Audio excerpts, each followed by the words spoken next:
Right now, ladies and gentlemen, we have Michael Tsarion. You can find his work at michaeltsarion.com, and we're going to be discussing his new DVD, Architects of Control, which can be found at architectsofcontrol.com. We're catching up on the game. We have even movies on the subject, incredibly detailed movies, in fact, that, look into the whole of this. They use their tongues to deceive. The venom of snakes is under their lips. Their mouths are full of bitterness and curses. And in their paths, nothing but ruin and misery. And the fear of God is not before their eyes. They have taken the hearts and minds of our leaders. They have recruited the rich and the powerful. And they have blinded us to the truth. Our human spirit is corrupted. Why do we worship greed? Because outside the limit of our sight, feeding off us, perched on top of us from birth to death, are our owners. Our owners. They have us. They control us. They are our masters.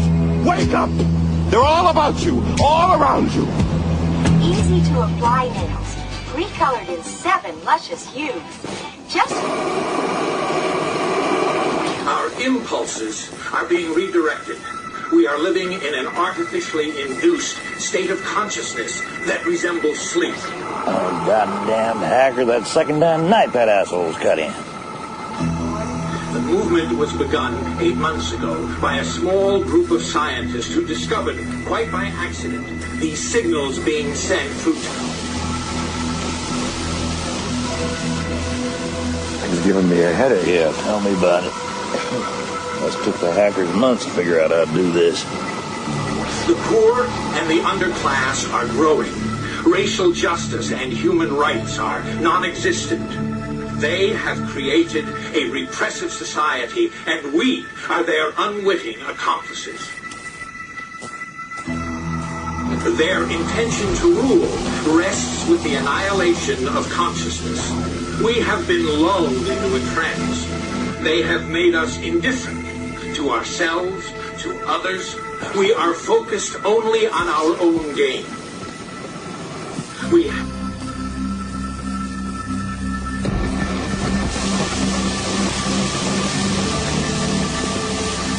Please understand, they are safe as long as they are not discovered. That is their primary method of survival. Keep us asleep, keep us selfish, keep us sedated.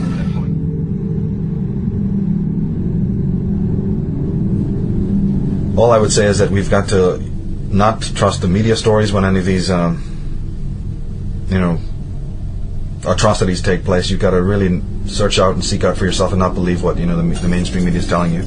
You have to realize that this is a very ancient thing. It's very sophisticated. And that you'll have to realize that religion plays a key part because it deals with the emotions of man, his irrational drives, and his needs. And coming up right now, we have part 2 of Architects of Control.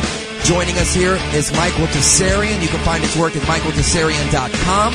And, of course, his latest DVD is available at architectsofcontrol.com. Michael is a researcher, an author, a lecturer, and a filmmaker, and most importantly, an alternative historian. And it's always a pleasure to have him on our show. Okay, let's see if we have Michael on. Hey, Michael, how you doing? Lovely. It's nice to hear your voice, Sri. Nice to hear your voice, too, Michael. Last week we were talking about mind control and the different organizations involved in mind control, specifically the Tavistock Institute. I know that's the one I always read about. But you specifically said that America has forgotten who its enemy is, and that these organizations and different mind control operations are not working in the best interests of America or Americans. Did we lose him? Uh-oh. Michael, are you Not there? Not only that, but they are the very Tavistock specifically is a group, not one of many. The other two that I can think of right away is the Trilateral Commission and the Council on Foreign Relations, because they're all tied in. The Tavistock's job was to put in agent provocateurs within the hippie movement, within the conservatives, within the Democrats, within the evangelism, within the whatever. In every movement, the Black Panthers, the KKK, they're going to put their own members in there. Because like Jesuits, they're taught to blend in. They use camouflage to blend themselves in with it as fifth columnists, so that you create so many of those rival dynasties that, Chris, you were talking about earlier on, that then you can't see the wood, the forest for the trees. That's why Americans have forgotten who their direst enemy is. They've forgotten that the Vatican swore that the Declaration of Independence and the Constitution, I got personal problems with those, but let's just for argument's sake to speak historically, the Vatican is saying those are evil documents. George III is saying, down with America, I proclaim eternal war on America. Americans have forgot who their enemy is. They left the door open because the Tavistock Institution and groups like that, of which the Heritage Association, the Brookings Institute, Rand Corporation, the Chicago Institution, Stanford University, the Hoover Institute, SRI, the list goes on. There's so many of these organizations that work for Britain, and they do it obviously, openly.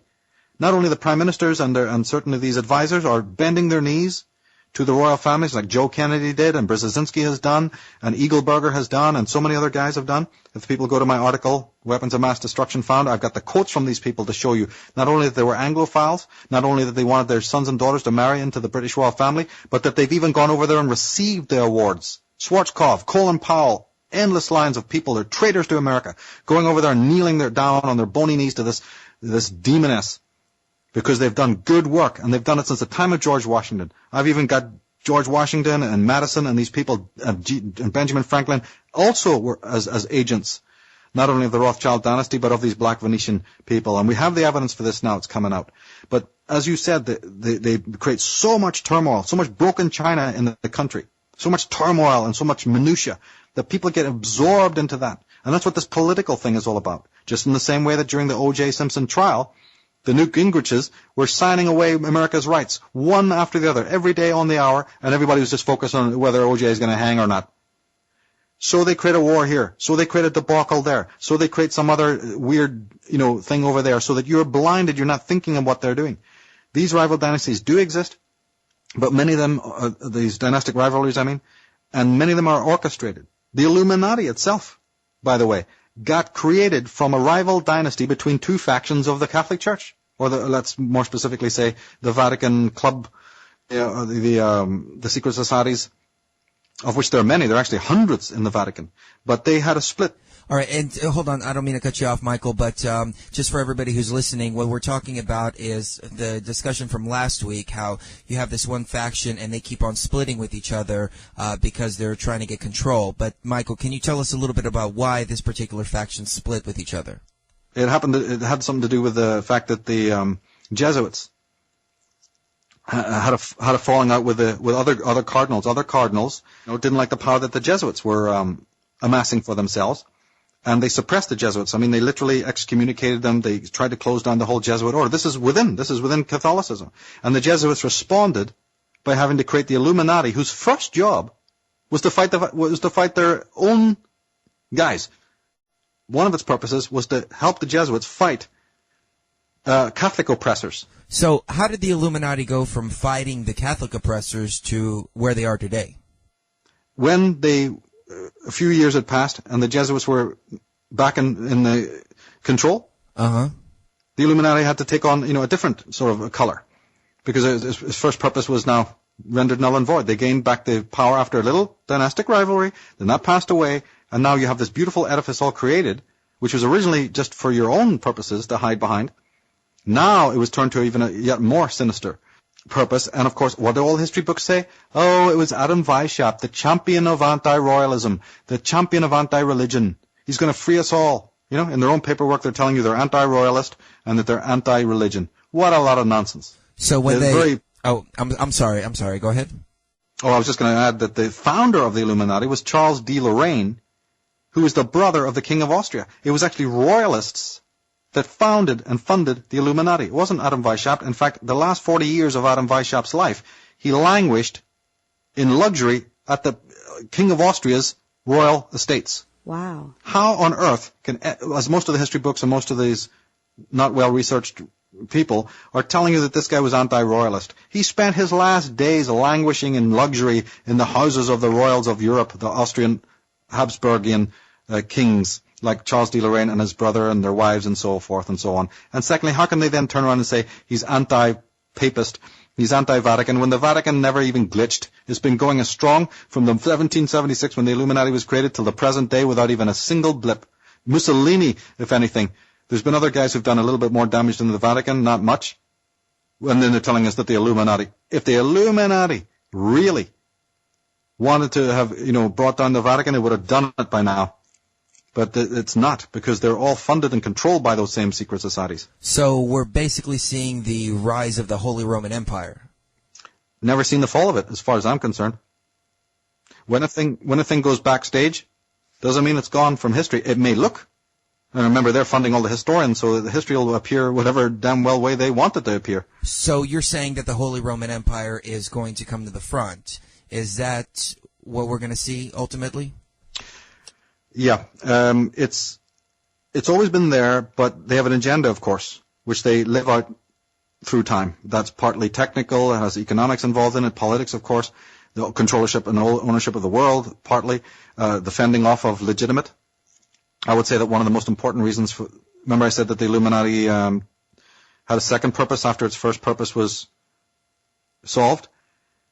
One of its second purposes is what did it do? It made a perfect faux rival.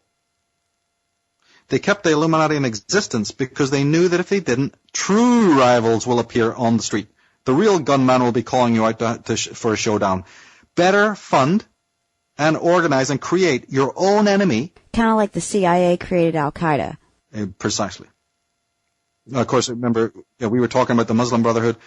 The Al-Qaedas and these groups are all part of the Muslim Brotherhood that I told you we were talking about was originally Judite. This is this Masonic organization that at a call, at the snap of a finger, can be immediately brought out of the box. And it's just a matter of simple what costume you're going to wear today. What act of the play are we at right now? Who's going to be called on the stage right now for the edification of the population? But we've got to realize that the psychological aspect is what we see on the screen is actually projected there partly by our own unconscious.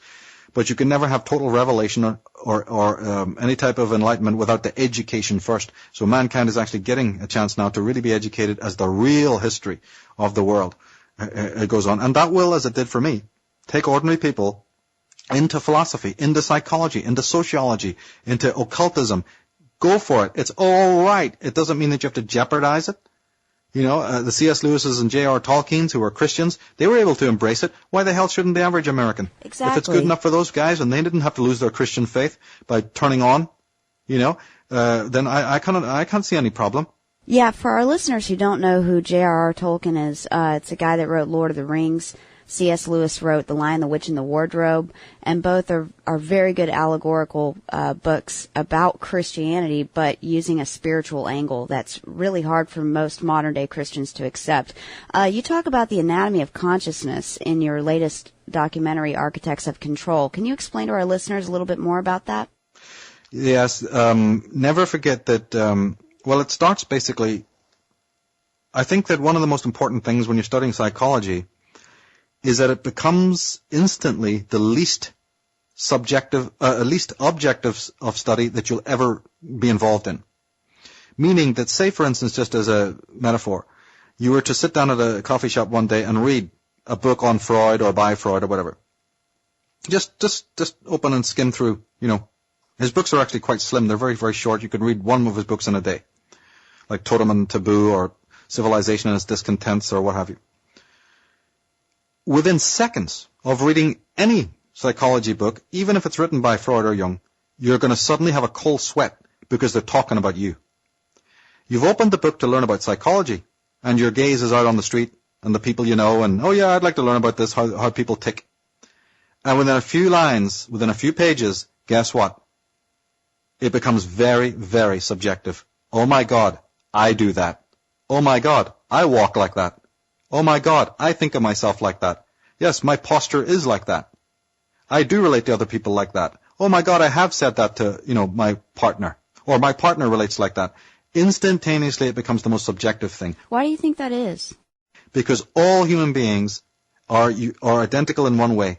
They all have a sense of their own personal uniqueness. They all have the same anatomy of the psyche, you see.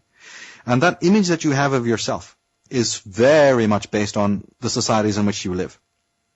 They know this because they've studied even out-of-body experiences or near-death experiences in which when any type of angelic form comes in front of you, it's always colored by the religion in which you've been brought up, without fail. So they know that there's a tremendous capacity in the mind for this. So every human being subjectively is built out of the same stuff, so to speak. And so psychology is a thing that is about you. And we have been trained in society, and you don't need to be Ayn Rand to know this, that the last thing that you are really interested in is yourself. Now, this sounds like a paradox because you imagine, and many people who have even written books and are meant to be thinkers tell you that we're too narcissistic, we're far too self-absorbed. Nothing could be further from the truth. And anyone who ever tells you that, they don't know what they're talking about. Man is walking around, his problem is complete selflessness, which can also be described as altruism, and other language can be used for that. But we are dealing with the self-murdered man. We are dealing with the betrayed, the self-betrayed man. We are dealing with a man who will give his life for everything to do with another person. His sense of his selfhood is almost non-existent. And I'm completely aware that when I say this, I know that people are just saying, no, you're wrong, and they can't understand it. It's because, again, from miseducation, from not looking at the problem correctly, we imagine that first of all, we imagine it's great to be selfless. We've got a tremendous misinterpretation of what that word means. And we have a very big delusion, just as big as we have about what change means, when it comes to what the real self is. The self is not this simulacra. It's not this analog self, which is the ego. Because actually, do you know that the ego is actually a phantasm? The ego doesn't even exist. It's just an idea you have about the self, which is not the self, and everybody's walking around with this. How can everybody, it almost sounds even like an oxymoron when you say that everybody is unique. Why haven't we ever thought about that? Is it really true that everybody's unique? Or is it true that everybody is infected by an idea of that they are unique, when in fact that's been totally conditioned not only by parents, but by the society? And there's a philosopher, the very famous philosopher George Frederick Hegel, he went into this, where Hegel's entire philosophy, including his philosophy or his ideas about how the state should control a man's life, is based on a philosophy that has to do with the self-image that people have. Hegel decided that man does not have a true unique sense of self or identity. It's absolutely a social persona. Because he said that man cannot think of himself without thinking about how others view him. And therefore there's no such thing as identity. And from that, in a long chain, I'm making it very brief here, but it's from theories like that. Whether they be wrong or whether they be right is not as important. The fact is that Hegel then said that if man in fact is just, has no sense of self, if his entire sense of who he is based on what society has programmed him, then society is more important than the individual. And guess what, guys? Here we are. It's based on these Hegelian principles that the very society in which everyone is living today, that the teachers are teaching this to the kids, that every collective, regimented thing, and I don't care if it's the doctors, I don't care if it's the teachers, the politicians, this whole collectivism, which is non-selfhood, obviously, by definition, is based on the very philosophies of people who worked out elegantly that there is no such thing as the self. And so that's what comes full circle to what I said, is I think we're living in a completely selfless societies. And this is one of the things that can never change, guys, we can never change until we really address the whole question of the self. And my favorite person, of course, for that is Ayn Rand, who went blue in the face trying to deal with this question. And to this day, Ayn Rand is not even mentioned in philosophy encyclopedias and dictionaries. In some of the most prestigious and mainstream dictionaries of philosophy, her name does not even appear, because her work strikes at the root of all these Hegelian philosophies and Kantian philosophies, you see, that they want to infect everybody with, and they know the consequences to their lie if somebody like Ayn Rand's teachings was to be broadly disseminated. And so they've libeled her and twisted her teachings, you see, because the whole edifice will crumble if people really got round what the real essentials of her work was. That's not that I don't have problems with her. I know where she went wrong in certain areas. My opinion, there's some things that are not so great. But basically, her concepts of the self is very, very important for the modern world and for modern man to get round. The very tyrannies that he's living under are absolutely based on, they're rooted in a man's false understanding of himself, his ego, his social ego. Well, how do we get past this illusion of self? It's, again, Taoist in nature. You cannot see the self directly. You can't know it directly. But what you can do with the human reason is to know what it is not. And that is what's called apophatic learning, or negation. It's what the word negative means with a capital N. You have to think negatively. Oh my God, don't say that, Michael. We're going to lock you up. Right? Here we go with this cult of positivism. But again, I'm just using the words in their purest sense, and people can, think of what the hell they want. The point is that the word negative has a very positive meaning in many ways. In fact, don't we even call negative ionization the good ionization, and positive ionization is the worst kind for your health? Well, it's the same kind of idea. Thinking negatively from a philosophical construct is what you want to do. Somebody may prefer the word Socratic, thinking Socratically. And what it means is to try to analyze through the process of reason what is not true. The great philosopher J. Krishnamurti said, when the lie is seen as a lie, the truth is. So what I've always talked about in the Irish Origins DVD and other work I've done is to try and help people to develop that type of perception. It can be done, by the way. You know why? Because it's natural. As we spoke of before in the earlier part of the show, it is natural, but it's been canalized. The educational systems that we have are to decondition us, detrain us from this critical type of thought patterning. And I'm glad, I don't know if you guys have had on John Taylor Gatto or any guy like that, who talks about education. No, not yet, but we plan to get him on in the near future. He'll go into all of this because, again, and just like J. Krishnamurti and Rudolf Steiner, many of these other people were adamant. They already knew that you can't talk to the adult. The adult's made out of stone. He's not going to change. So they focused their attention on the youth to try and help that child doubt the teacher. Oh, my God, what a concept. In those schools in J. Krishnamurti, because I come from that tradition, so I know it's a fact, the teacher stands up not as a paragon of knowledge. He is asking that he makes these statements. He talks about his life, or he brings up the subject that they're meant to be studying, and the pupils in the class are just meant to regale the teacher. How do you know that? Why do you want us to believe that? Is it really true? How did you come to that conclusion? Try doing that today in the schools today. Well, they'd have a fit.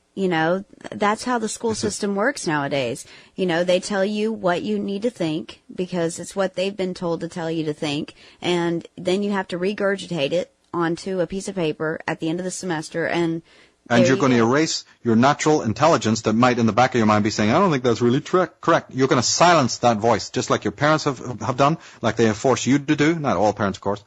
So this is the process that takes place. Wow. So there's no changing it until we realize how all there are other terms for it, but apophatic, apophatic, is a way of through negation. It's very much what a detective does. It's by excluding. There's an immensely important statement that was made. It's in the context of the Sherlock Holmes character, but it was actually written by Conan Doyle, and it's this. He says that once you exclude the impossible, whatever remains, no matter how improbable, must be the truth. And this is an actual axiomatic thing that can be done in your own life. Discover what is false. Have an eye and an understanding and discernment to see it instantaneously.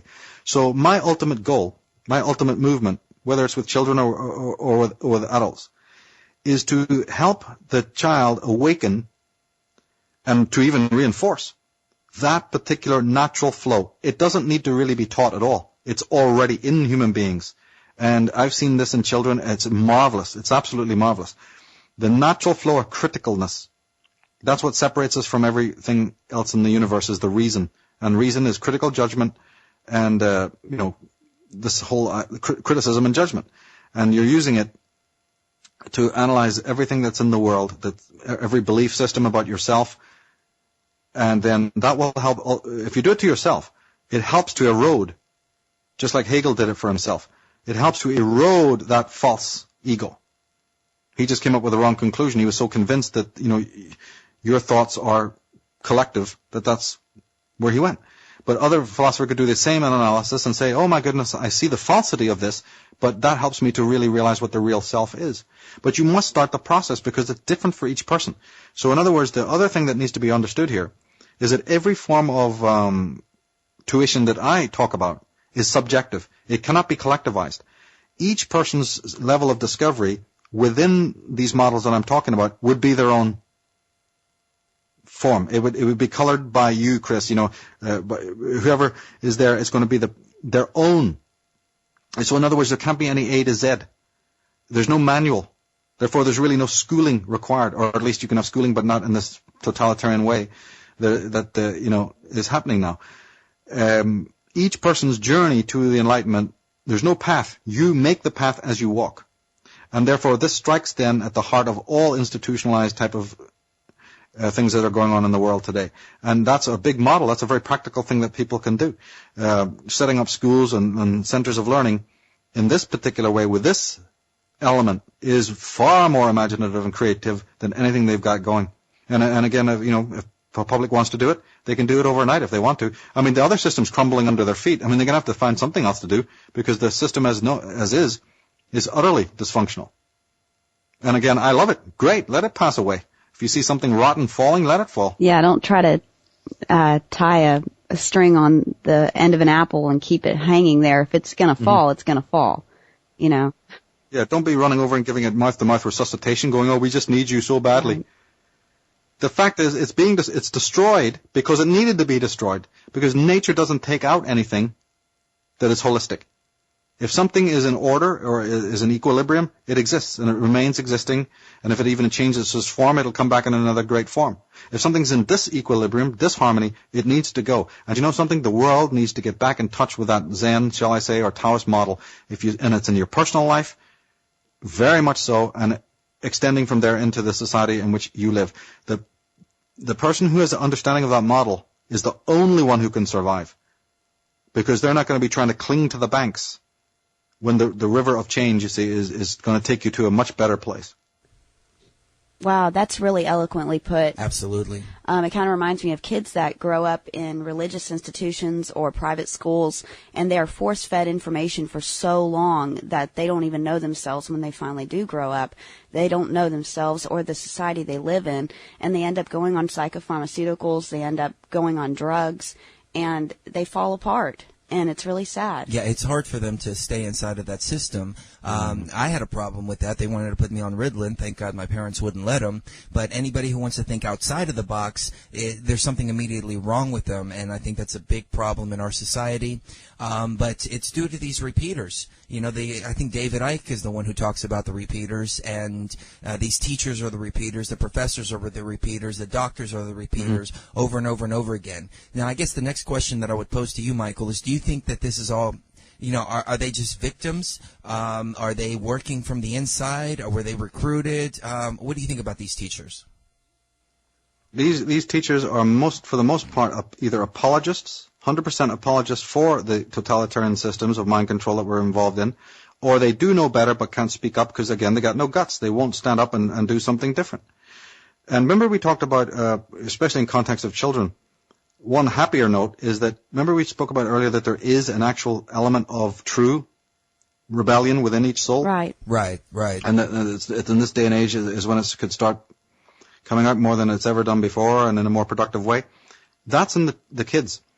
The children, the youth need to learn how to use their dissatisfaction and use their, what was the word I used before, the desperation and that pain as a motive, as a catalyst to doing what is right. Instead of sinking into it and letting it rule you, letting it rule them, they need to become alive because of that. That's a very healthy thing. You're not going to find a creative person in this world, and I don't care if it's Ludwig van Beethoven or Van Gogh, or even more modern examples within rock and roll or heavy metal or whatever it is, that always will be found. The inspiration equals desperation philosophy, but this time ride it like a horse. Let it use it to go towards something greater. And what will happen is that slowly that seed of rebellion will awaken again within the person, because every human being, even the most conformist person, has within their soul, or let's say the unconscious, there is this true self, not the analogous self that is the ego that's in the light, so to speak. In the darker, repressed parts of the consciousness is the true spirit of rebellion, the true spirit of individualism, our true self, in other words.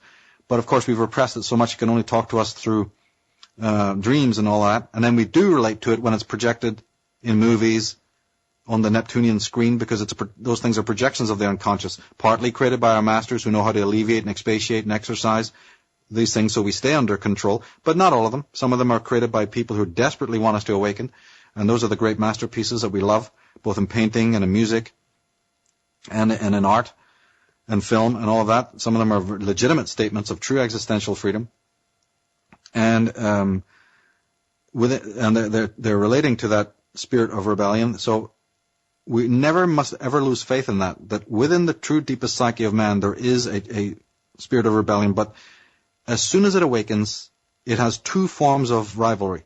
One is from the rest of the mind, which has been conditioned by the world, going, shut up, silent, man is, in other words, an inner tension. And then he faces the external tension as well. So when you spoke earlier about how they run into pharmaceuticals and how people are just drugged by TV and they just want to tune out, it's because they're actually suffering from multiple levels of resistance. They have the resistance of the whole of their psyche against that spirit. That's the conditioned psyche.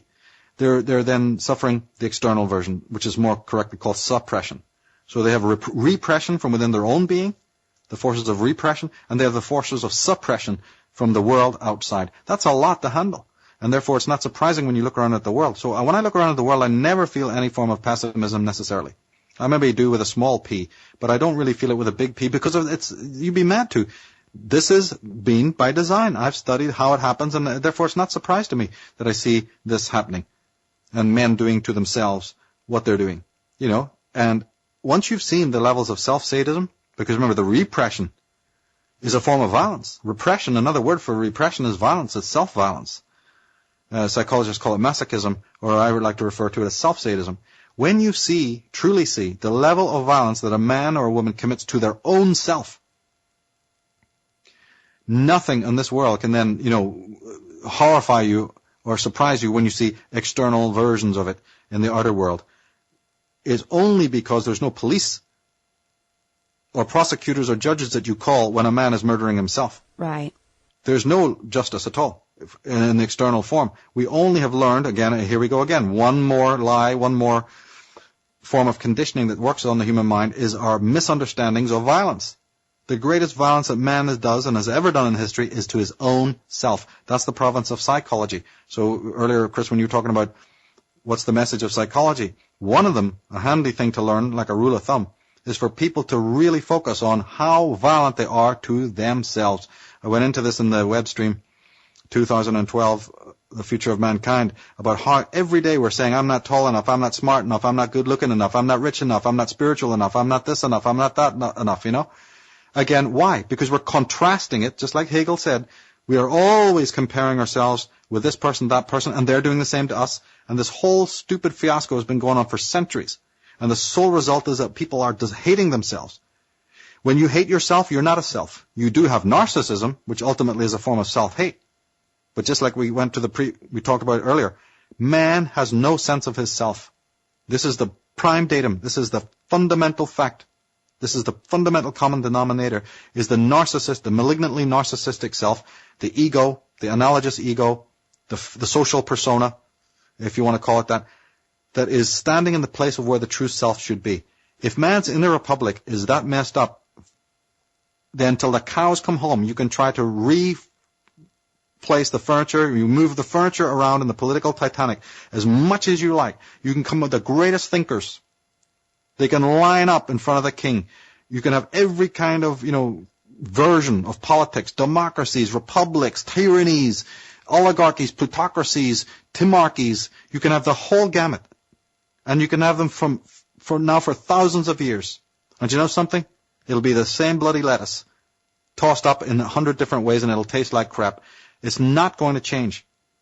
And so the message, and I'm so glad that we, are getting such a positive response from Architects of Control and all this work that we're doing on this particular psychological angle, because, my God, it's the most important thing. It's not that you then negate politics. You must keep one eye open onto that world, and you must see it, but you must also see the currents that flow under it, why it came into being. Why is it this? Why is there something there as opposed to nothing? What's going on here? How do they use the Gores and the Obamas and the Bushes? What's this whole thing with the animus? George Bush has a very interesting chart. The position of the sun, which is the animus, is very, very prominent in his chart. That means he represents an animus figure. So did Bill Clinton. So did Ronald Reagan. You see, so we might look at it this way. Now, Obama being black-skinned also represents an animus, but it's a bit of a tie-in of what they call the shadow, the psychological shadow. Why has that suddenly come up? We all know they wanted Hillary in. She certainly had more political, not only ambition, but she has more political standing than he does. So why did they choose him? Is there some psychological reason there? I believe there is. So we need to also monitor that as to find out why, what kind of psychological underpinnings all of this story has. But never lose sight of the fact that there is a spirit of rebellion in each of us. And how many forces then are around us trying to erase that spirit? If you taught children about that, then they become critics of their society, and they wouldn't be as cynical, and they wouldn't be as jaded, and they wouldn't be as semi-criminal or fully criminal as they are right now. Those are responses because they're not being taught the real story of who they are, and they're completely lost and delinquent. That's what this is a result of, doing the wrong thing for so many years. Mike, we got to go to break real quick, but ladies and gentlemen, you have been listening to Michael Tsarion. You can find his work at michaeltsarion.com. We're discussing his new DVD, Architects of Control. You can find that at architectsofcontrol.com. Ladies and gentlemen, this is Truth Frequency, and we'll be right back in just a few minutes. All I would say is that we've got to not trust the media stories when any of these, atrocities take place. You've got to really search out and seek out for yourself and not believe what the mainstream media is telling you. You have to realize that this is a very ancient thing. It's very sophisticated, and that you'll often realize that religion plays a key part because it deals with the emotions of man, his irrational drives, and his needs. Man being raped on one side of what he really is spiritually, loss of center. So when you see these Sirhans, you see in these Hinkley's and these apparently lost souls, very easily manipulated, you got to realize that that is the guy next door. This is pretty much walking around in the world. And the way they do it is also very interesting. How the whole process of how an actual mind control slave is made runs along pretty typical lines. They have traditional ways of doing it. It's very much based on your own profile when they've been studying you independently without your knowledge. And also, of course, we find out that many of these individuals who've gone down that road, who've been so abused this way, were in fact involved with the corps, or the the United Nations, or the media, the military. You cannot even document the cases of the people who've gone on to commit these crimes, including Oswald and Son of Sam, David Berkowitz, and other people. They've all had some sort of background in the military, or they've all worked for some sort of United Nations group, or military corps, or Peace Corps, or whatever. They've had some tie-in with some major orgs, and sometimes a lot more, sometimes full-blown, military intelligence kinds of organizations.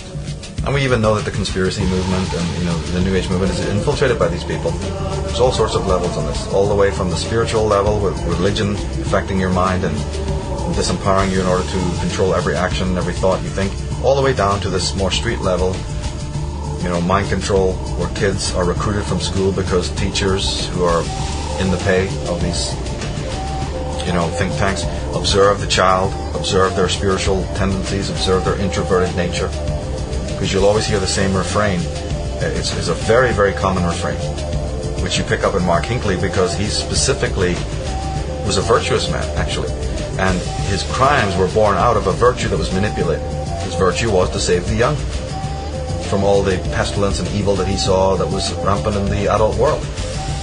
So the mind controllers would have picked up on this. And they would have looked at his profile and say, this man is, kind of humanitarian. He's a bit of a loner. So he was a kind of a loner in school. Yet, as a loner, he joined the military. Why would a loner... See, there's a contradiction right there. And they pick up on that. Why would a loner be joining something which is not only collectivized, it's highly collectivized, it's very regimented. So then they pick up conflict in his personality. And then he joins a collectivized kind of setup, like the military, and then it's still super introverted. His buddies will say, we didn't go on with him, he never spoke, he was dead quiet. So you've got little contradictions there. Why would a man even like that be compelled to join something totally antithetical to his nature? Was he compelled to do that? Or was he trying to break out of his own, personality mold and try to do that as a way to, heal himself from what he thought was a malignancy of nature? Because if you're introverted and live in the West or live in America, they'll make you feel that you're malignant, all right. It's not that introversion is malignant, quite the contrary. As the psychologists know, it's the extrovert personality type that's the easiest hypnotized. Ha ha ha. The extrovert personality, Mr. Sunshine, the one-season world, go-getting gung-ho guy who's super successful, got everything that the material world can offer. He goes under in 2 seconds flat, but it's the introvert that you kind of, manipulate. Well, so this is the, again, contradiction. And welcome back to Truth Frequency. I am Chris Gio, and I'm joined as always by the lovely, lovely socio student. We are speaking with Michael Tsarion. He is an author, a researcher, a filmmaker, a lecturer, and an alternative historian. You can find his work at michaeltsarion.com. And that was a clip from his new DVD, Architects of Control, which we are discussing. You can find that at architectsofcontrol.com. Now, Michael, if I can shift the subject for a moment, I know you talk a lot about expanding the consciousness, opening up your mind, things like that. So we recently had Dr. Rick Strassman on. He's the author of DMT, the Spirit Molecule. And I wanted to get your take on dimethyltryptamine, ayahuasca, and the shamanistic rituals that people use. What do you think about that? I never speak for anybody else. As I said, my whole philosophy is for people to have the complete freedom. I'm basically an anarchist. There should be no governments, and there should be no controls. And as long as you're not breaking the law and hurting somebody else, then a person should be able to try everything that exists in this world at least once. I can tell you, I very rarely talk about my own private life, but no, I'm actually personally against drugs of almost every kind, except in maybe situations under strict shamanic auspices. I completely agree. And remember, the earth is yours. The earth is every human being's altar and a shrine. And every leaf that grows on it, every snowflake that appears, every tree is basically you can enter into a relationship with it. We should have no restrictions at all. In one way, don't you see that it's a paradox, isn't it? Because if you take that theory, what I'm saying, to the nth degree, then perhaps there should be no borders even. There should be no nations. But then how easily that plays into what people would say Big Brother wants. So it's a fine line. Philosophically speaking, maybe man would be better off if there wasn't any boundaries and borders. And since they're all artificial anyway, we have to look very broadly at that and say, okay, but then we say, okay, Big Brother is asking you for the same thing. But do they want it for the real reasons? I'm talking about maybe that if nationhood was to fade away or boundaries and borders would fade away, it's because we'd move up a few steps towards a higher spiritual understanding of life, where that we'd be able to roam and go and see our brothers at all corners of the world, and we'd be able to visit nature, and we'd have a greater feeling of, uninhibitedness with the world.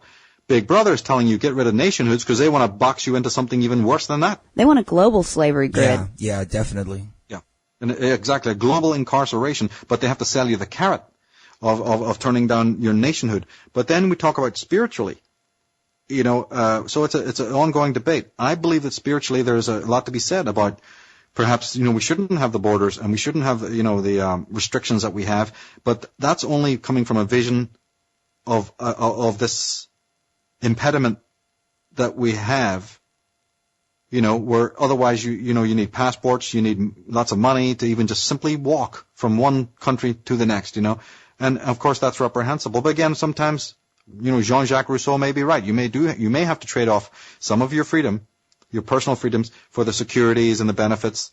For instance, none of us have built our own houses. Why? Because the system provides one for us. We take these things for granted. We don't have to go out and kill our own food. Why? Because the local Safeway has it. So there is a certain trade-off of our own personal, needs or whatever freedom for certain securities that the collective can provide. Everyone, as I say, all I'm about is that everyone should be free to come forth with their own take on that. If a man says, I'm against it, I want to roam free, they should be allowed to roam free. That should be made easy for them.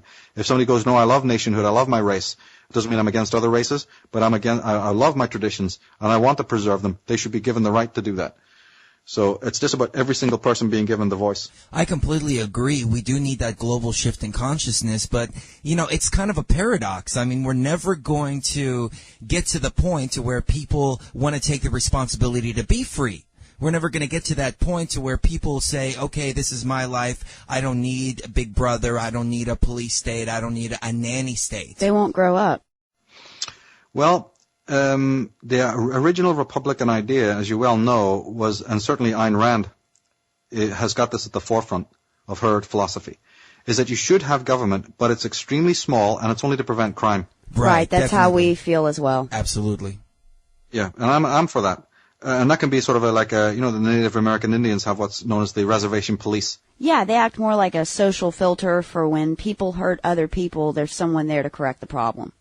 Well, the Danes who are the ones who created the first parliaments, that's what they had. They had just a committee of elders.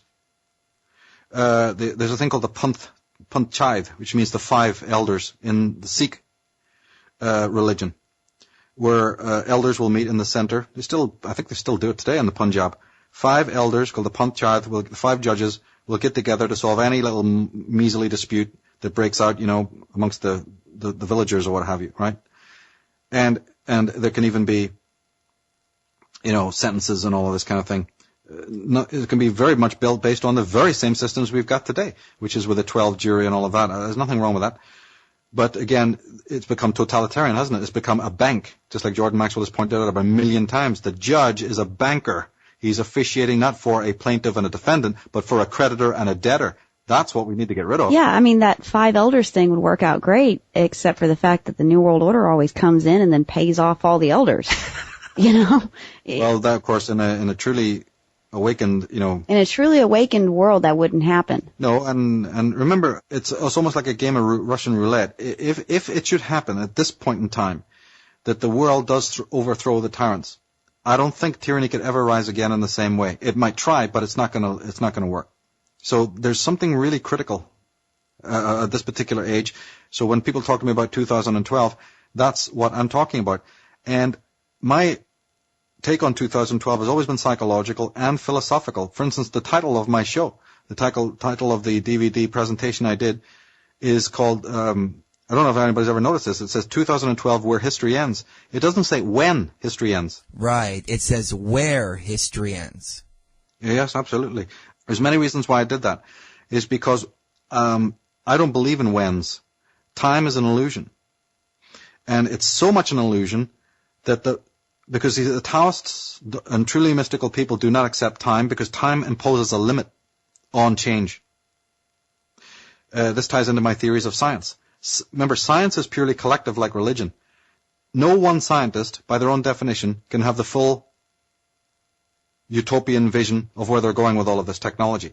So every single scientist knows that in his own lifetime he can only see a piece of the mystery, and therefore he's a link in a chain of men in white suits who always promising you that tomorrow in the future they're going to have the Great Awakening, right? So that by definition makes science collectivist, not spiritual and not individualistic. That's my big concern philosophically about science. Not that science should stop, let's admit it, that it's only one view. I'm not criticizing science, I'm criticizing scientism, which is the idea that science is the only way that a man could ever understand about the mysteries of the universe. It's total bunk, even by their own definitions of who they are.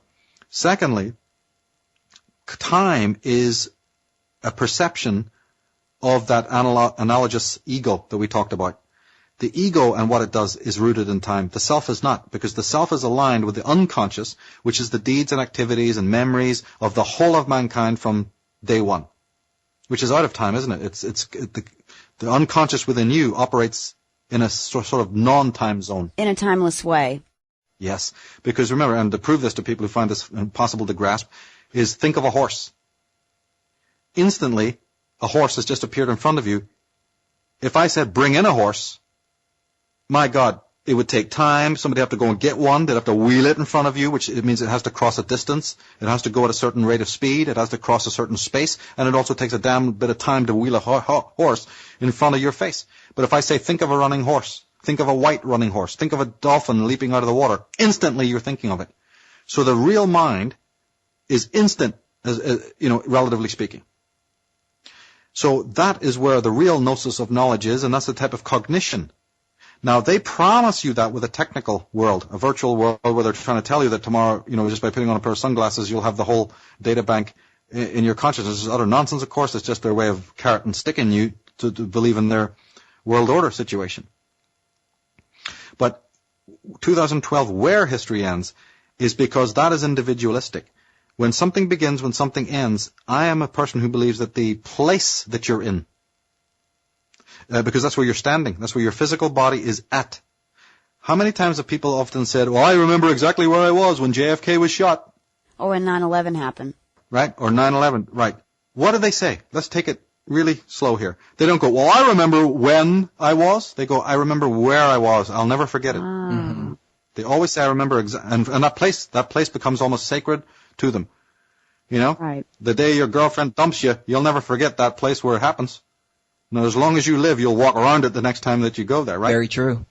So, yeah. Right. So it's where, right? The awareness is one of these things that I also bring to the table. Forget about when. Where. Find out how important, from an existential point of view, the awareness is, which means your ambience, physically, where you are, the trees, what you're looking at, the buildings, you know, the space around you. And when monumental things happen to you, we have been deconditioned, we've been malconditioned to believe it's the when that is important, and of course to a certain degree it is.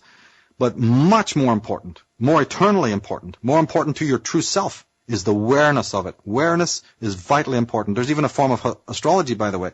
I don't exactly remember its name, but it's a horror-y form of astrology that even tells you that you might be living in the wrong area, and they suggest, you know, moving to different cities and towns and stuff. I haven't studied it too much, but there's even a form of astrology that tells you that even the place that you might be in might not even be conducive to you as a soul. Good point. I completely agree. So there's an enormous, and even on a general level, when we go to certain places, don't we feel better there? Or, you know, some people feel horrible in a certain place, or they don't like where they've grown up and they much love it in somewhere else. Or, you know, I used to remember always liking to go I always loved to go to my grandparents' house. I hated where I lived. I hated where my parents lived, you know, because there's so much clutter and chaos. As soon as we always loved to go down to Granddad's, you know, we felt more home there or whatever, you know, even in the district that he lived in. I always thought it was an energy thing. I feel a weird energy whenever I'm in my hometown. I feel a weird energy. It's like and my father even described it as a vortex. You know, this town is a vortex. It sucks you in and you can never leave. And so whenever I finally left, I felt so much better after I moved to a different town. I'm a big believer in that. The physiological or the physical geomantic aspect, yeah, I was speaking in a slightly different context, but you're absolutely right. There is something absolutely true about that, about the location of certain places and how sometimes the energy of it was once great and how not so great. I dealt with that in one of the DVDs about even the way they put these monuments and city fountains and stuff. There's something really evil going on with that, and even the energy of a very beautiful place can be completely transmogrified into something really negative, you know. There's a whole study of that, of course, right, even down to the way you design your house and the room that you live in and all of that. Yeah, you were talking about how they make the beds a certain width and length just so that you won't get a good night's sleep. True. It's involved many things. The springs, the metal under it is not good. The size of the actual bed itself and the orientation to the cardinal points is also factors in this as well. And you suggested that people use sacred geometry. You take a what's called a rectangle, a golden section rectangle, and just make that out the bed exactly according to a golden section rectangle. Well, I'm sorry, Michael. I don't mean to interrupt, but I know a lot of people out there are probably lost. We're talking about some information that Michael has on his DVD called Symbolic Literacy, and it's an excellent watch. I suggest everybody goes out there and sees it. But what we're talking about is the golden rectangle and the golden ratio. The golden ratio is 1 to phi. That's PHI, and phi is 1.618. So the golden ratio would be 1.1618. And in the DVD, Michael talks about how you can create your bed out of the golden ratio using a golden rectangle and get a better night's sleep. And I think you also went as far as saying that the cigarette packs are made out of the golden ratio in order to make them more soothing because people will automatically be drawn to that. Am I remembering that correctly? Yeah, spiritualized. There's a spiritualization. It's also just on the symbolism, a lot on the advertisements, the proportions of these boxes, the lid opening. There's something very sacred. See, it once was a communal thing. the idea of smoking was always a communal thing, and since man's feeling very existentially estranged in today's world, they have a lot of these rituals with a small R, and even the big ones with a big R, like the football games and matches. And the idea is that, the smoking is somewhat throwback in a way to the time when we sat together and smoked. And that's again a awareness, and it's also awareness. So we all are very conditioned in the Western world to believe in the when of everything for some bizarre reason. But the awareness, again, we can use an example.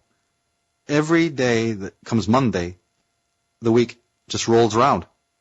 And yet we are so foolish. Is there even such a real thing as Monday, Tuesday, Wednesday, Thursday, and Friday, Saturday, Sunday? And secondly, how come that in time we're always repeating the same thing called a week or called a month and called a year? Do you know how irrational that is? And yet here's our conditioning. Is every Monday really like every other Monday? Of course it isn't, right?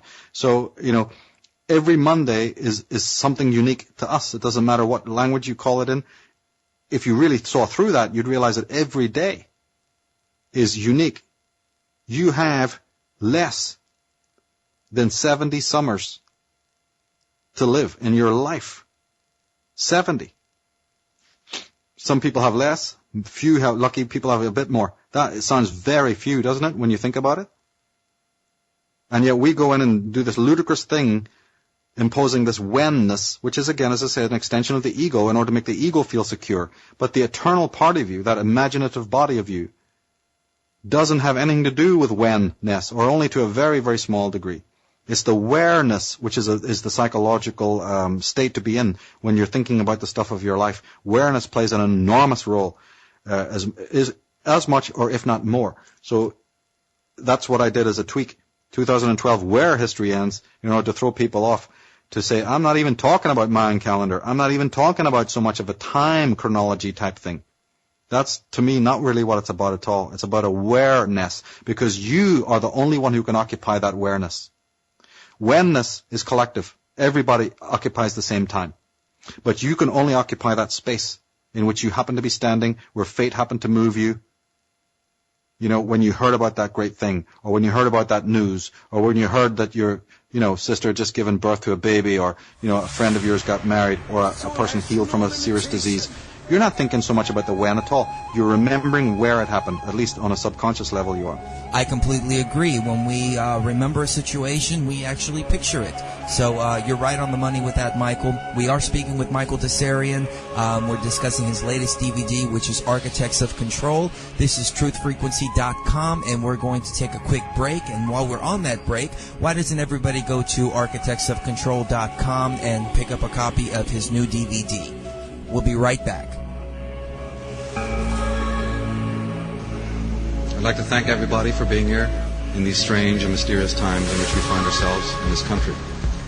I want to thank each and every one of you for being with me now, because I believe that the times we're living in is a time for solutions, and I deal in solutions, and what I present to you today, I hope to give you some more tools, not only to know who's doing what to whom, but what we can do about it. The 20th century was the time for problem think. The 21st century is a time for solution think. We have a connection between aesthetics, the portrayal in art, the portrayal in advertising, and an occult agenda. It was so important for the hegemonic authorities and patriarchal bastions to get us off the track of dealing with symbol literacy, that even in the Bible, at the creation of Christianity, before thou shalt not kill, before that edict in the Decalogue, you have this particular commandment, which is, thou shalt not make for yourself a graven image or a symbol. It was more important to them than thou shalt not kill. And we're going to find out why. It has to do with the brain, and moving us into what's called a left brain type of thought, a left brain type of cognition, a left brain type of expression, away from the right brain holotropic concept, which was more common to our forefathers. What, thou shalt make no graven images? What are the ancient world covered in? What is Egypt covered in? Is graven images of God, graven images of divinity. It was absolutely natural to our forefathers to do so, to portray divinity, to portray the mysteries of being in symbolism. It became a very different edict in the Bible, where it says, first came the Word. In the beginning was the Word. Well, I take exemption to that. I'm sorry. No, in the beginning does not come the Word of God. In the beginning comes the image of God. Or Goddess, if you want to be actually pedantic about it. I work with the tarot and the divination, which is the archive of knowledge, the Gnostic core of the great book of symbolism. The greater book of symbolism, the tarot, these are the main chapters. Anyone who wants to get symbol literate, because Mircea Eliade, Joseph Campbell, Carl Jung have gone blue in the face asking us to get symbol literate, to become aware of how symbols are used, because they take the soul up. By being aware of how symbols work, and art, and imagination, we evolve spiritually. But that which can also help you evolve, can also help you devolve, can also help you be enslaved. So the tarot, and these great ancient Gnostic canon truths that were laid down by our forefathers were done mostly in symbols, the richness of symbolisms, and we teach this. In the occult tradition, it is essential that people become familiar with the role of symbolism and numbers and vibration and so on.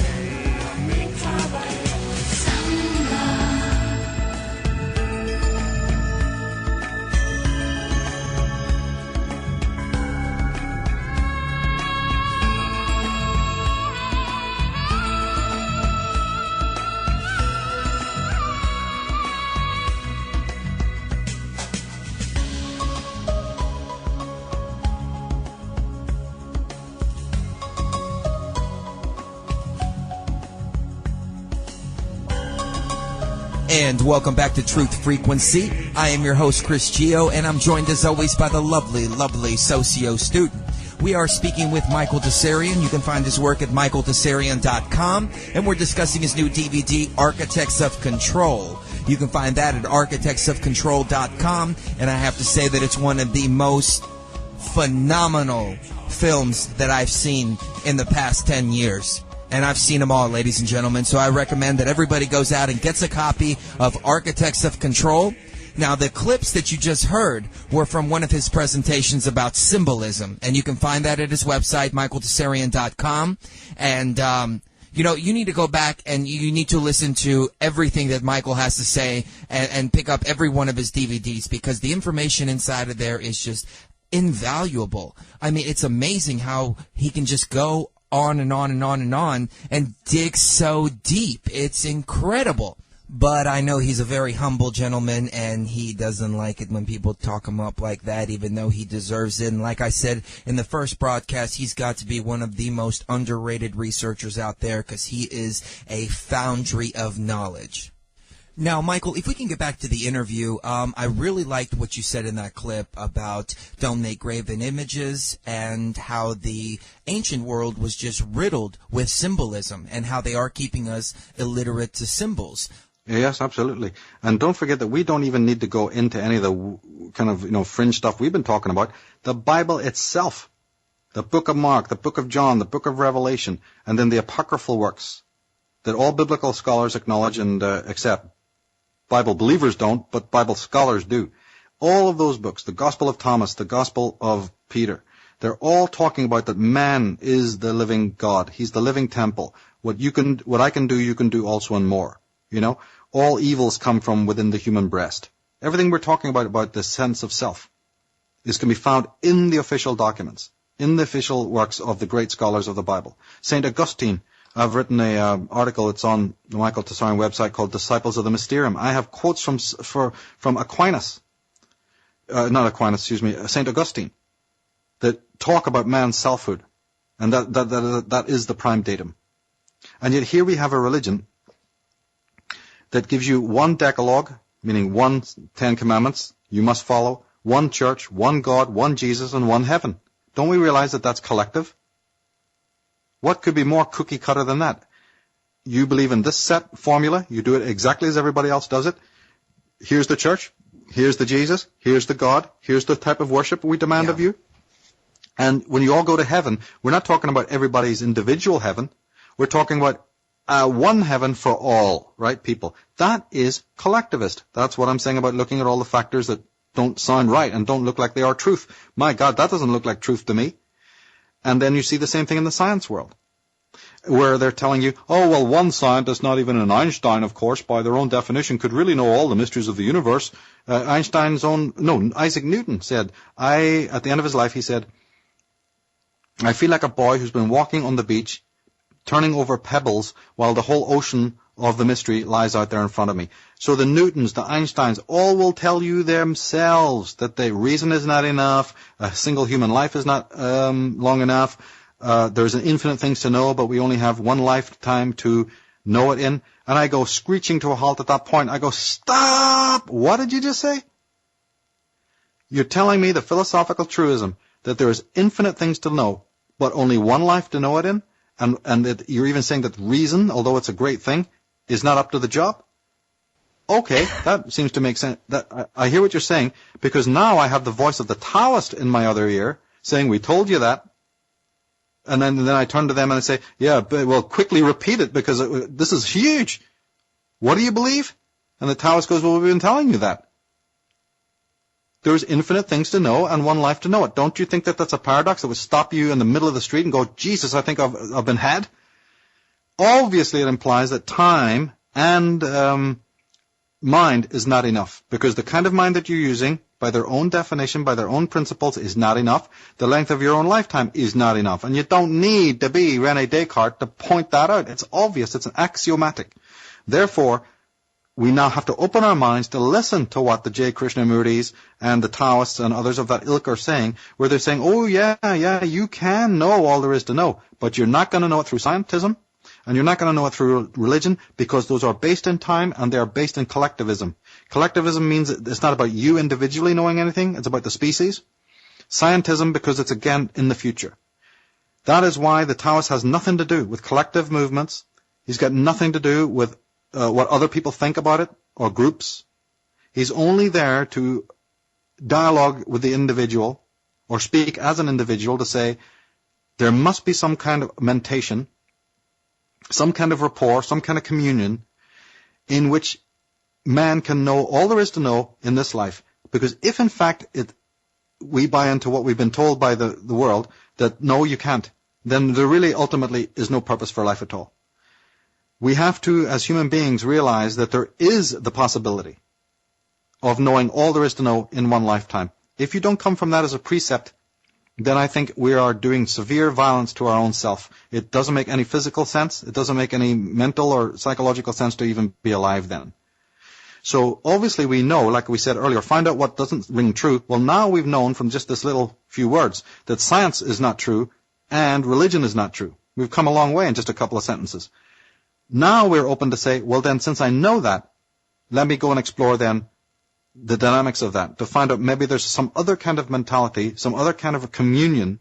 And then in one ear, we remember what the ancients were saying. The ancients have always said that man has fallen from a great height, that man once was standing at the font of all wisdom, that man was standing at 0 degrees latitude, 0 degrees longitude of his own globe of consciousness. There was a time when he was rooted directly to the real. It's only moderns are telling us, oh no, we're progressing. We were primitive and rude in the past. Well, wait a minute, that's exactly the opposite of what all ancient people, even those living today, not ancient people, but primitive people today, and representing the ancients of the myths and legends, always tell us that man had direct access, then he fell. Even the Christians agree with this. Well, if you agree with that, it implies that at one point in time we were connected to the total real. We were totally in touch with what it was all about, and we had that kind of thought, shall we say, in parentheses, that linked us to the all-knowing. What is that? Is it nature? Is she our creator that we've never acknowledged and don't even notice when we're walking in it? Or do we want to believe about gods hiding behind the clouds, perhaps? Or is it she out there, that thing you see every day out there called the world? You are it, and it is you, and you are created by it? What happens if at the end of this big analysis it turns out that nature is your creator? Then what we're doing to nature, does that make any blinking sense? And even what we're not doing to nature is equally as important, meaning not noticing it, not realizing that every tree is a brother and a sister, every stone, the very light is our relative.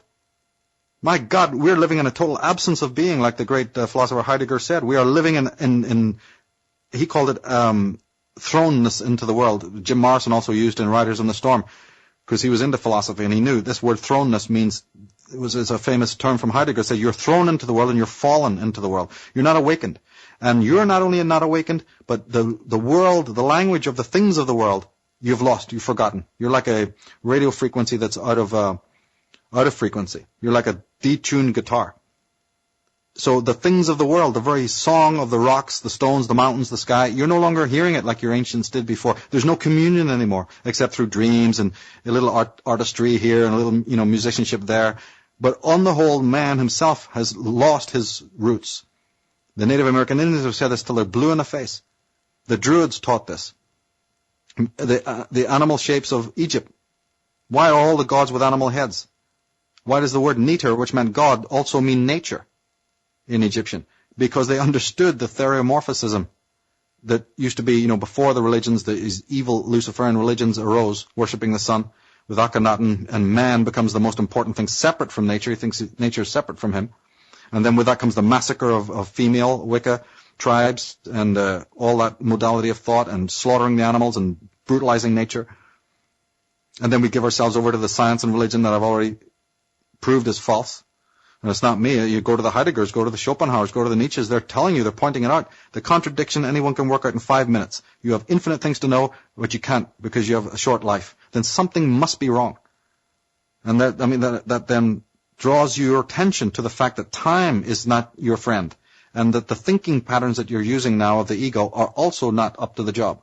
But that doesn't mean that that's the end of it, and you just live fatalistically or pessimistically. The ancients have always swore blind that there was another form of rapport, communion, whatever, connection, by which the ancients, every single group on this planet always tells you that their ancient forebears were the gods, were the most wise.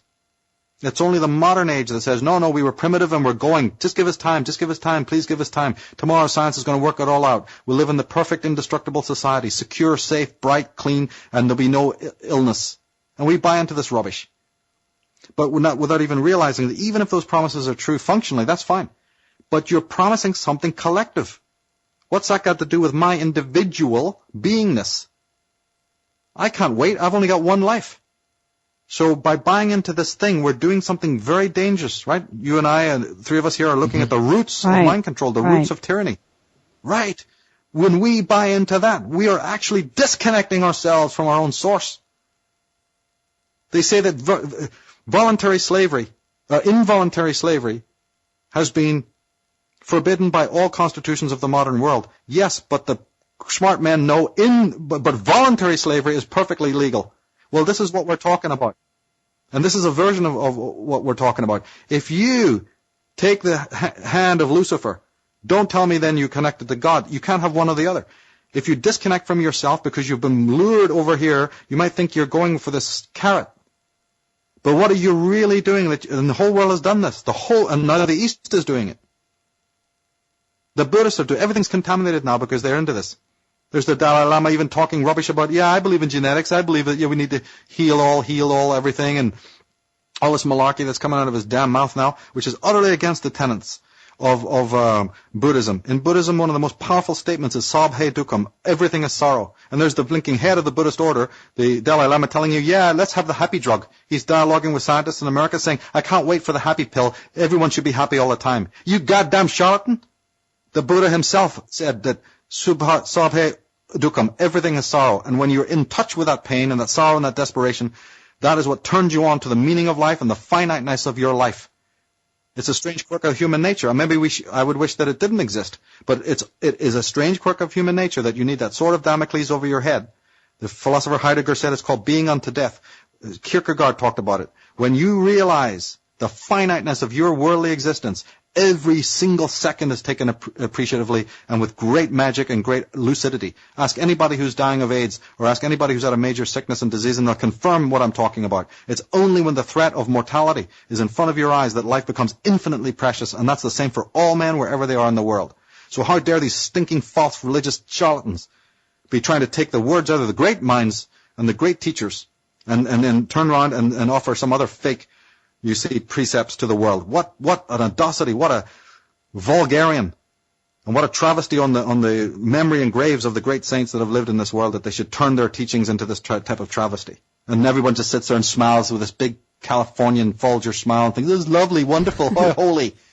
Yeah, there's nothing responsible about taking a synthetic man-made chemical to make yourself not be able to feel empathy or for another human being, or to feel, I'm sorry, I don't mean to interrupt, but that's another question I wanted to ask before I forget. How do these people lose their empathy? I mean, you have these people that just commit these atrocities, and I just can't fathom losing my empathy like that. I mean, that's the question that really, really drives me crazy. What brings a person to that point?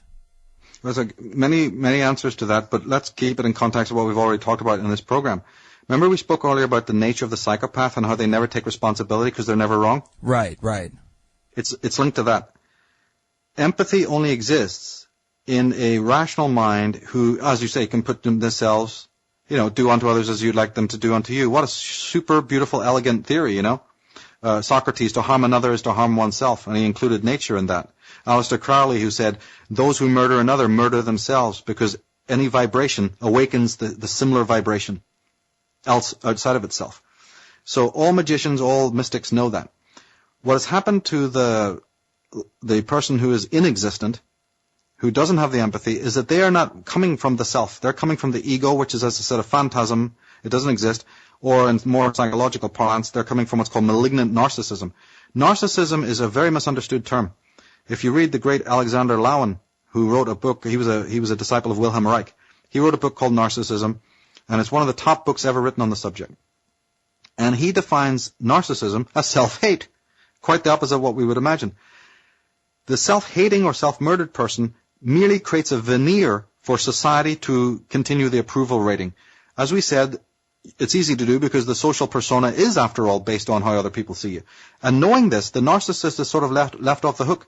He can murder his own selfhood, but continue to operate perfectly functionally in a society of similarly self-murdered people who've all made the agreement to create this little persona thing going on the surface, which is then, the social approval, and we get our jobs done, we can even blinking marry, for goodness sake, and we can rear kids and we can do our thing, and nobody will really look any deeper because everybody is suffering from the same epidemic.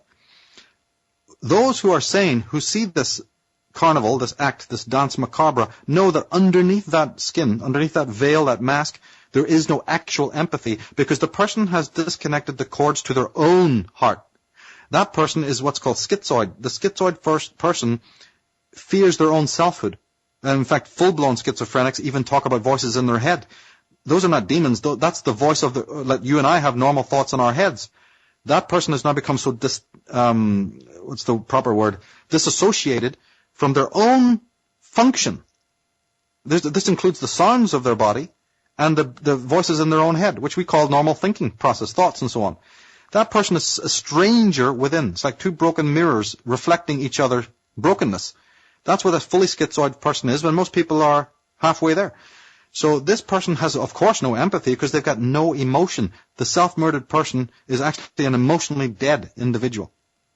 The ones that you're talking about who happen to have control over the system are exactly the same commoner garden, schizoid, self-murdered person, except through Masonic, institutions and all the other stuff we know about. They've been able to, matriculate and get up to the top. And I've often described the Masonic orders as also a percolating thing to make sure the good men don't rise up. So they have a dual function. So over time, we get what we have today, where the institutions and fraternities of the world promote these scattered, disassociated, lack of empathy people. Christians or religious people would rightly call them possessed or demonically possessed. In a way, they're right. And these people gain control. So there's no question of empathy at all. None at all. That's why I said you'll never stop the psychopath from doing what he's doing. It's only when he's end up stabbing his own heart out that then he'll finally understand what he's doing is wrong. No other person. This is why even doctors will tell you can't fix schizophrenic people. In fact, the people who studied schizophrenia the most, like R.D. Laing, actually do tell you it's a choice. They even say that those people are actually aware of what they're doing. So there's even that to look into. But generally, basically, the answer to your question is that there is no empathy in these people because they're self-murdered. There is no self there to have empathy about. There's only the act, or what's called a performance. What there is sensation. There's no emotion. But unfortunately, sensation, if you're not looking carefully enough, can very much be an imposter for emotion. People who've told me about this say that the sensational person can be mistaken for an emotional person if you're not looking too closely. You have to learn how to test for it. Again, we're back to that whole thing about testing for what is not real, like we've been doing this whole program. When you know, you have to set in tests. This involves a psychological observation of people, their relationship to animals, their relationship to third parties, how they deal with people on the phone, how they deal with people at work, put scenarios in front of them, see how they react, and then analyze it to see, are they people who are just sensational? They have a sort of a superficial, beautifully groomed pseudo-empathy, care, grace, pizzazz, what you might call social etiquette, but behind it is death, a cold, icy emptiness. How the hell would you know that? You might be married to it. You might be working next to it. Your boss might be that. You might be it. How do we know? How do we have healing unless we are able to diagnose the problem? We see the problems for what it is, and then we analyze it. And this is where mankind is now at.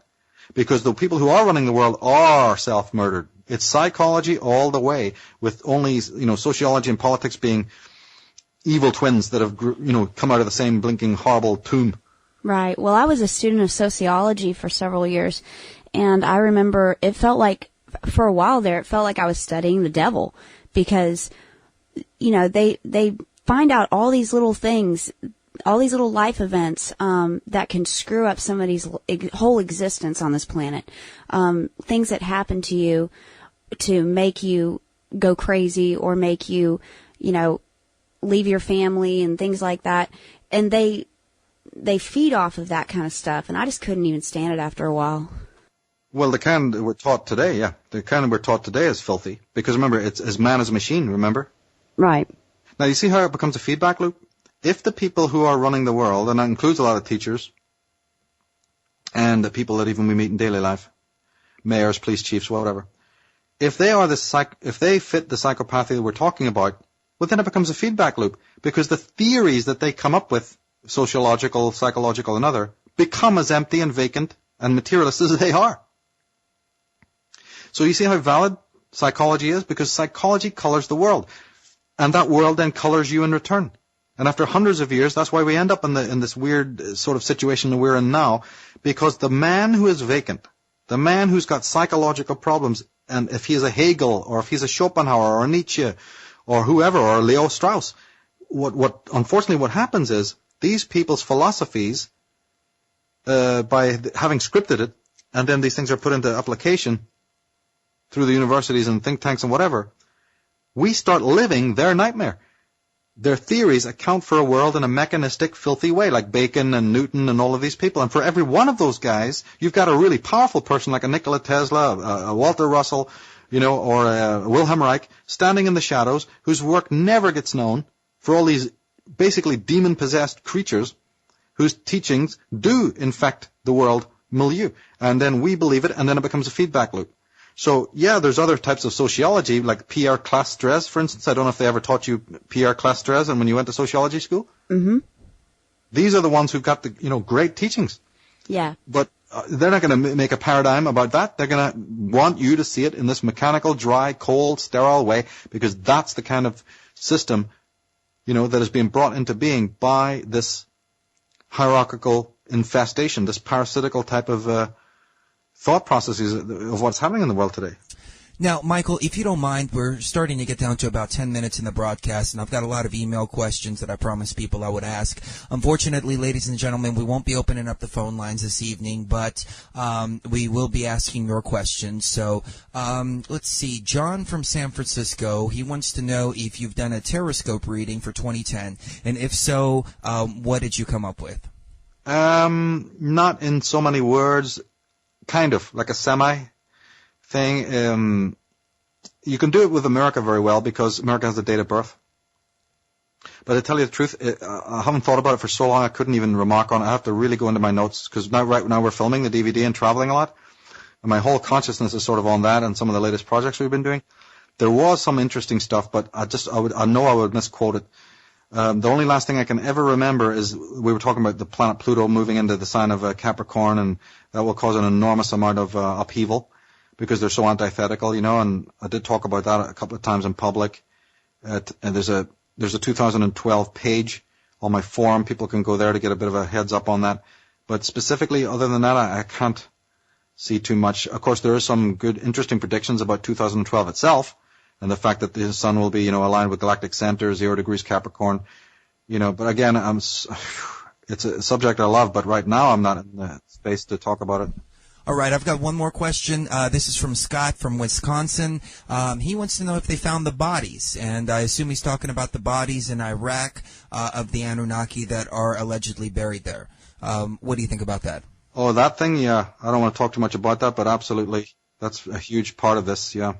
And in fact, now I do remember, if they go to the Atlantis page of the forum, we got all that data on there. Updates, the stuff I couldn't get into the book, but subsequently adding to the appendices pages in the forum and stuff like that.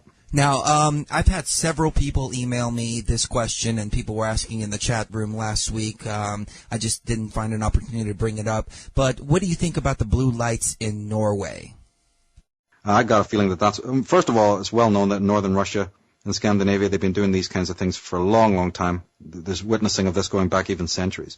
So basically, in short, that's what it is. They're still beaming the hell out of the ionosphere, and what I refer to as the Stargate. People can read again on the 2012 page of the forum. I've got info on that, or is it the Atlantis page? I can't remember which.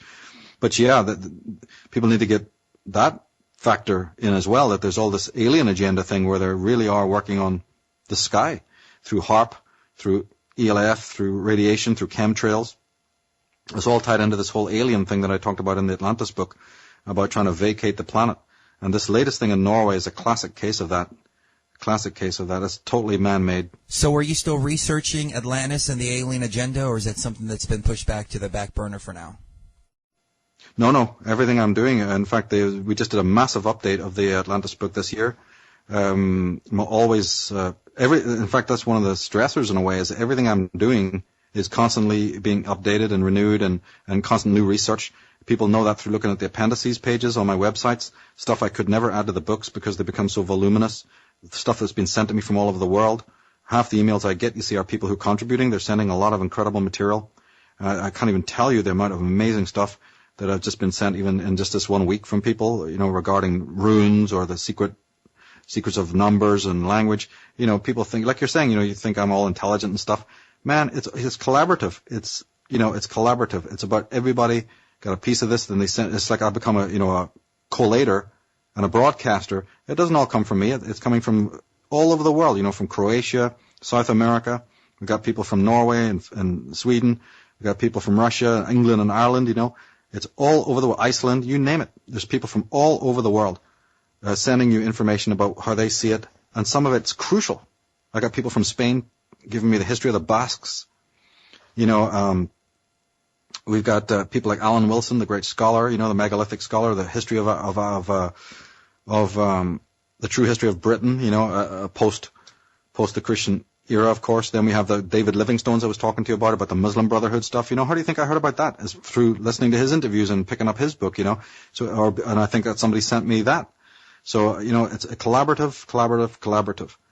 All the way. And ladies and gentlemen, for those who aren't familiar, you really should go and see some of his work on Atlantis and the Anunnaki, because that's what we're talking about right now. Oh, that's what I'm talking about. The Atlantean agenda is the Anunnaki, but it's not so much, again, as we've been taught to think of it. We are it. In my reading of it, we have the alien blood. Every human being today is a mixture. So if when people look at it from the Atlantean, or from this Nephilim point of view, that is also a thesis that explains why the world has been so devastated and why we have these bizarre concepts of self. Because remember, we were talking earlier about the whole origins of the ego. What we didn't mention is that the whole ego came into being originally from the traumata that happened because of the earth changes, equaling the alien invasion. So we didn't talk about that, but the ego itself is a product of the original trauma. And I don't need to prove it because the science has proved it. The Julian Jameses can prove to you that the ego is a recent and even datable phenomena. He doesn't just tell you, he says it was born out of trauma, but he didn't say what the trauma was. But that doesn't matter. He was absolutely telling you that the thing that you know as your ego is a recent historical phenomena. My work has gone on to show you exactly how it got created. It is a creature of trauma. It is born from trauma, which is why it is always in flight and fight, which is why it's a massive defenses as the psychologists always have defined the ego, as a mass of defenses? Well, there's a bloody reason why. Because it was born out of the flames of chaos that is unimaginable. It's not all of the self. It's not complete consciousness by any means, but it is the part that saved consciousness. And it wants its due, It's sort of the people's champion. It's this heroic thing. We're living under its light now, which is both a good and a bad thing. But that original primal trauma is the consequence of the visitation of the fallen angels in exactly the way that I portray it in the Atlantis book, which again is only my theory. I'm not an expert in any of this. I'm only one spokesman. I always know that no one person in the world can ever have all the pieces of the Atlantean puzzle or the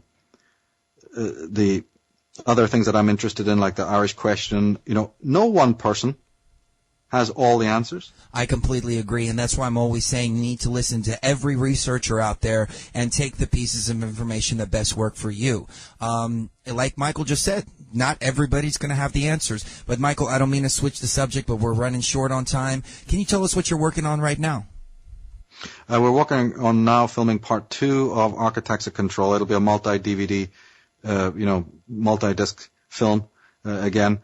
Basically continuing the process, continuing the program. We've been filming all over the world and doing lots of fascinating, interesting stuff there, Well, absolutely. We can't wait for the second one to come out. I know. The first one was absolutely amazing. I mean, the production quality, it really the flow was. of information, big congratulations on that.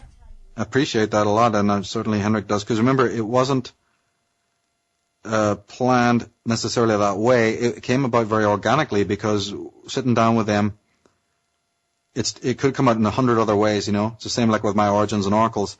The way it came out was very organic, and the same with this one, because when we sat down, we'd never worked before, and I'm extremely open when it comes to things like that. I don't like to set plans, and I don't like to set formulaic ways of doing things.